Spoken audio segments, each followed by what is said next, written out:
L'équipe de télévision Forex du Ducascopie a de nouveau analysé les statistiques des prix interbancaires de référence pour vous fournir le principal contrôleur du SPEC de ce mardi. Je suis Sinead McLaughlin. Les spreads moyens de l'euro-dollar ont atteint 0,28 pips au cours des dernières 24 heures, en plafonnant à 1,3 pips aujourd'hui. La volatilité journalière de 31 pips a été enregistrée lorsque le taux a reculé de 0,24%. Les spreads ont été généralement calmes, en plafonnant à 1,3 pips aujourd'hui à 7h09 du matin au cours du rebond. Le spread moyen à long terme de la livre-dollar est supérieur à 1 pip et les moyennes d'1 heure et de 4 heures sont encore plus basses. La séparation journalière de 5,2 pips a eu lieu au cours des dernières 4 heures. Les dernières 24 heures ont été baissières pour le câble qui a reculé de 0,7%, soit 116 pips.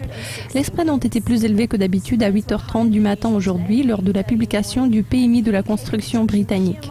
Les deux parties se sont séparées au cours du rebond, mais rien au-dessus du maximum de 5,2 pips ne devrait être accepté. On termine ce rapport par le dollar-yen dont les spreads moyens et maximum à long terme sont de 0,28 et 0,8 pips respectivement. Les dernières 24 heures ont été haussières pour cette paire qui s'est appréciée de 0,72%, soit 75 pips. Malgré le mouvement du taux volatile, les spreads ont été calmes en plafonnant à 0,8 pips aujourd'hui à 1h50 du matin. Cela conclut le principal contrôleur du SPEC de mardi. Nous allons mettre ces statistiques à jour chaque heure toute la journée, alors restez avec nous.